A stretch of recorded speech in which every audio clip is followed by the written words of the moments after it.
En quittant notre camping ce matin, on a été attiré par une pancarte et surtout par un drôle de bâtiment. C'est le musée de l'Hurtigruten, l'express côtier, qui fonctionne donc depuis des années. Et en fait, celui-ci, c'est un représentant qui date de 1956. Il a été mis en cale sèche et on a tourné le bâtiment tout autour. Le bâtiment est ouvert depuis 4 ans et donc la visite est sympa. On est tout seul et on va pouvoir aller visiter à l'intérieur du bateau. C'est un bateau qui a eu énormément d'importance pour les Norvégiens parce que c'était là à un moment, surtout en hiver, le seul moyen d'accès de pouvoir en fait avoir leur courrier ou des transports de colis. Donc c'est très très important. C'est devenu maintenant plutôt un bateau de croisière touristique, mais ça reste encore un bateau qui transporte des colis. Donc alors on va ouvrir les petites cases comme les enfants. Ici c'est l'encre.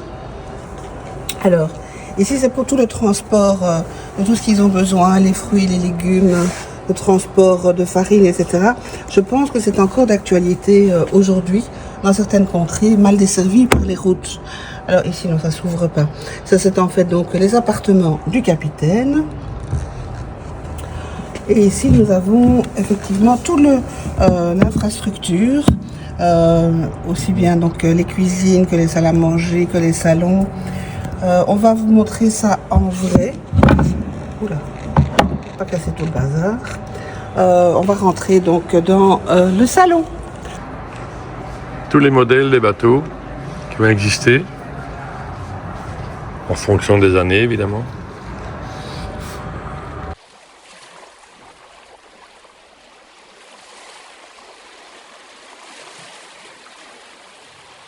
Voilà, le propulseur, c'est dingue quand même. Ça, j'irai porter au vieux cuivre, je me repaye des vacances tout de suite. Hein. Et bon, c'est énorme, énorme. Je comprends que quand tu tombes à l'eau, que ça impressionne très fort. Un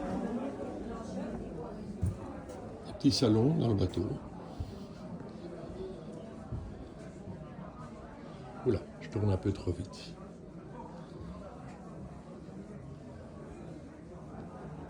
Avec une vieille Fortonus, je ne sais pas ce que c'est, non, une 17e, c'est encore plus vieux. Voilà.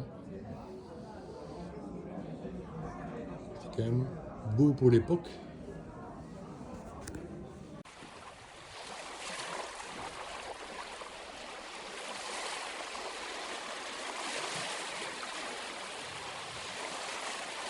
Voilà, je suis sur le pont arrière du bateau. Et on est en mer, hein? Non.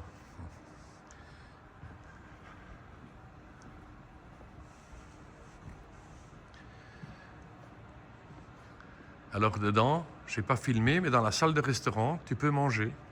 Comme à l'époque, à part que tu ne bouges pas et tu n'as pas le mal de mer. Et voilà, le pont supérieur. Je vais aller faire un petit tour. Le pont supérieur avec les bateaux de secours. Bon, je pense pas qu'aujourd'hui on en aura besoin. La salle de chauffage, mais ça, c'est pas de l'époque, ça je suis sûr.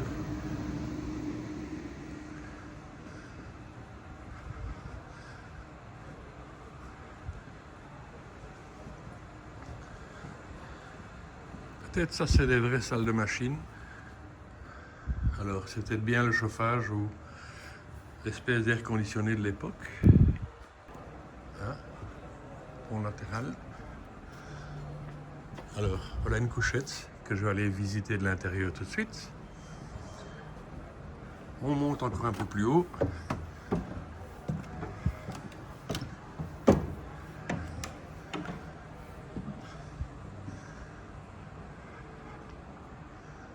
Ah, le poste de commandement.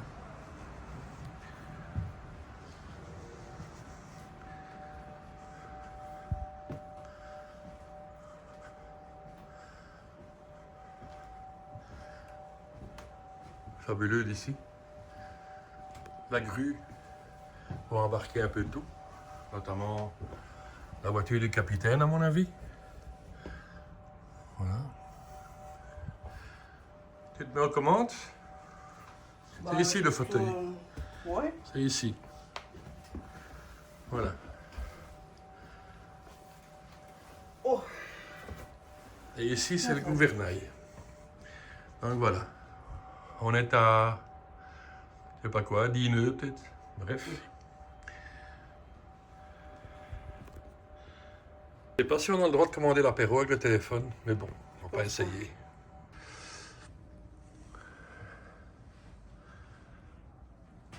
La radio. Oh, un lecteur cassette, double cassette. En AEG, s'il vous plaît.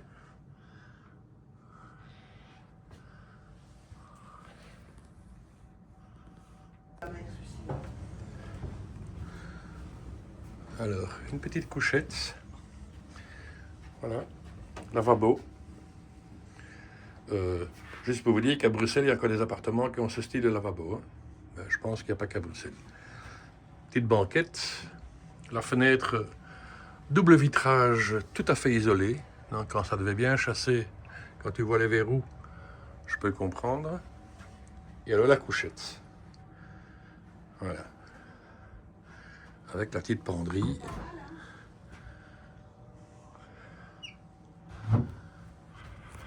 Je n'ai pas dit qu'on est dans la suite, mais ici, il y a un bureau en plus. Est-ce que c'est des couchettes pour l'équipage? J'en sais strictement rien, parce qu'on va aller voir les couchettes passagers plus bas. Je crois que c'est pour l'équipage ici. Je pense que c'était pour l'équipage ici. Oui, parce qu'un téléphone, ça m'étonnerait qu'il y ait... Ça, je pense que c'est la cabine d'un gradé. Oui. Ça se voit, regarde. Avec son ordinateur portable. Loulou. Oui, oui. C'est le gradé en question. C'est un gradé, oui, c'est sûr. Avec, il a sa chambre à part, le garçon. Et il a sa salle de bain. Douche à l'italienne. Punaise, le chiotte est parti. Pardon, la toilette. Lavabo, le meuble. Une couchette double. Avec la salle de bain. Ouais, quand même pas mal, hein. C'est quand même pas mal. On voit pas grand-chose, qu'il n'y a pas de lumière, mais voilà. C'est le commandant radio. Où il nous envoie un fax. Je sais pas quoi, mais... Un message en morse. Il fait du morse. Avec sa petite cabine, hein. Vous dire qu'il y a un iceberg pas loin. Je sens que je vais finir sur le pont avec Brigitte. Hein?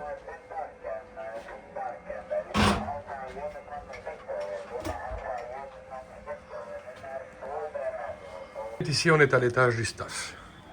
On va descendre vers les couchettes passagers, qui, à mon avis, sont un peu plus luxueuses.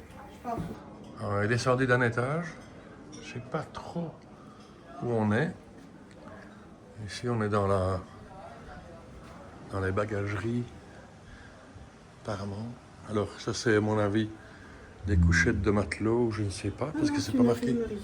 C'est Une infirmerie. Ah, une infirmerie, c'est l'hôpital. C'est là-dessus, c'est dans cette chambre-là qu'une passagère, à l'époque, a accouché. Ils ne sont pas arrivés à temps à la grande ville.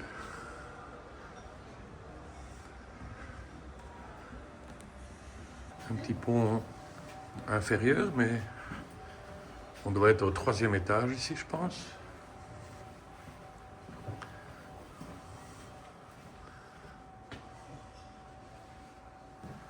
Ah, c'est les colis postaux.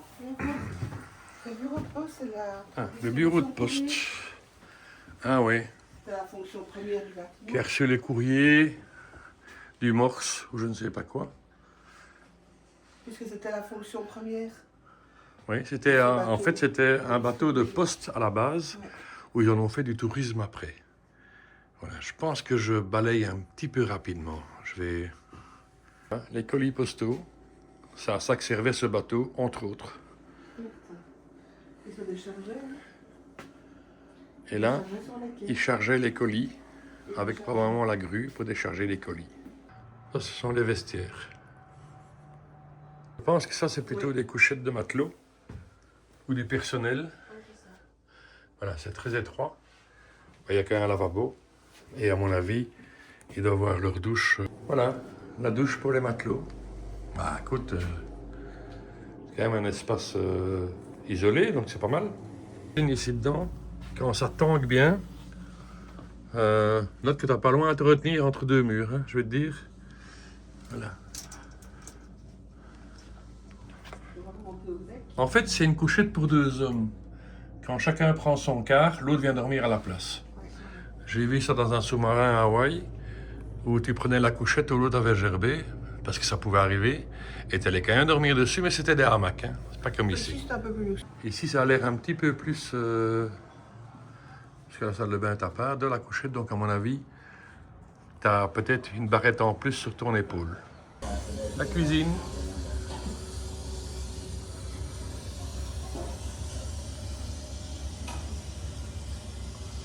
Voilà. Tout est sur balancier. À mon avis, les casseroles devaient être sur balancier ici aussi, pour éviter que... Ah non, il y a des plaques qui empêchaient qu'elles brinque-balle de chaque côté.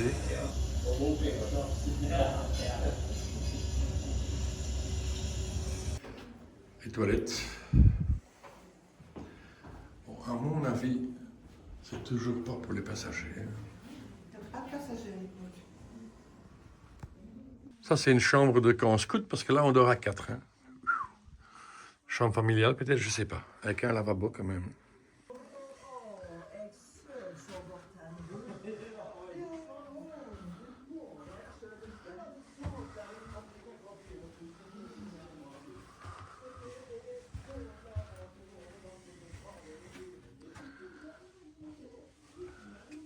Ah, c'est la chambre 83. Ah, tu as les clés ici que tu mets là. Là, voilà. La petite lampe de chevet. Tu dors à deux. Et tu as vue sur mer. Mais enfin, bon, il faut le vouloir de la voir, la mer. Mais il y a vue sur mer. Donc, cabine extérieure. Si Brigitte serait pas contente, elle a qu'une planche pour mettre son linge, ça n'irait pas. Non, ça ne lui irait pas du tout, je suis certain. Quelqu'un cherche une clé de 29, j'en ai une. Un peu comme dans les trains. Enfin, le bateau pour aller en Corse, c'était le même genre de... C'était 2 couchettes. La toilette, la salle de bain, la douche et un petit bureau. Il n'y a pas de prise internet, c'est dingue hein, quand même. Et la vue sur mer qui est quand même beaucoup plus accessible de cette cabine-ci. Voilà. Salle de bain un peu plus sympathique, avec un mitigeur thermostatique. Groé, s'il vous plaît. Dingue ça. Chut. Tout de suite, on reconnaît le professionnel. Nous descendons, je ne sais pas trop où, mais nous descendons au niveau deck. C-deck. Vous êtes ici.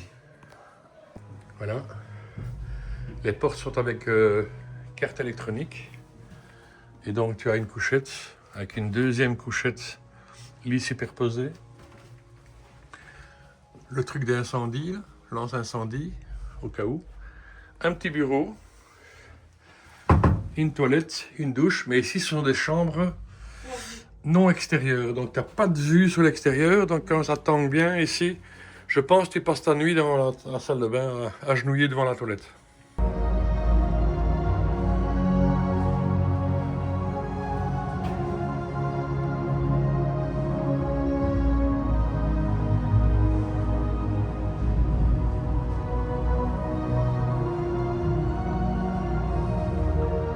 Pour mettre les bagages, je sais pas tout quoi.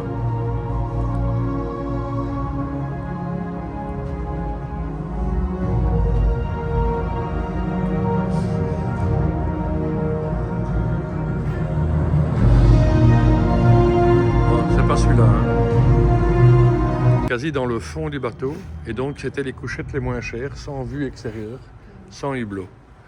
Voilà. Et on était avec à hauteur de la marchandise.